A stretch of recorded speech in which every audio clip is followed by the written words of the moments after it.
বন্ধুরা, আপনার ৫ লাখ, ১০ লাখ বা ১৫ লাখ টাকা যদি আপনি নিরাপদে রেখে নিশ্চিত রিটার্ন পেতে চান, তাহলে ফিক্সড ডিপোজিট হতে পারে সবচেয়ে ভালো বিকল্প। কিন্তু প্রশ্ন হল, এসবিআই নাকি পিএনবি, কোন ব্যাংকে রাখলে আপনি বেশি সুদ পাবেন?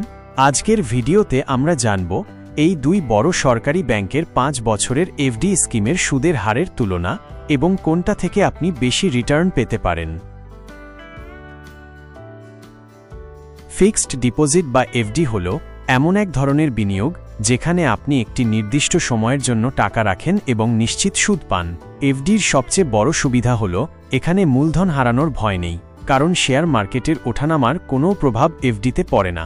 আপনি চাইলে ৭ দিন থেকে শুরু করে ১০ বছর পর্যন্ত যে কোনো সময়ের জন্য এফডি করতে পারেন। মেয়াদ পূর্তির পর আপনি সেটি রিনিউ করতে পারেন বা প্রয়োজন হলে মেয়াদ পূর্তির আগেও তুলে নিতে পারেন, যদিও আগাম ভাঙানোর ক্ষেত্রে কিছু জরিমানা দিতে হতে পারে। তবে সুদের হার সময়ের সাথে বদলায়, তাই বিনিয়োগের আগে বর্তমান রেট দেখে নেওয়া অত্যন্ত জরুরি।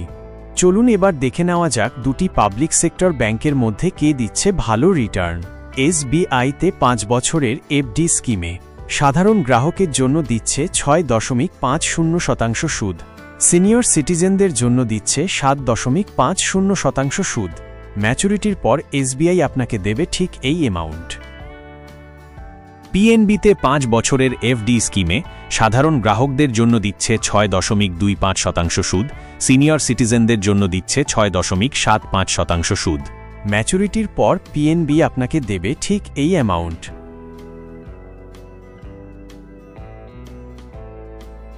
উপরের হিসেব অনুযায়ী পরিষ্কার বোঝা যাচ্ছে যে এসবিআই এর ৫ বছরের এফডি স্কিমে আপনি পিএনবি এর তুলনায় একটু বেশি রিটার্ন পাচ্ছেন।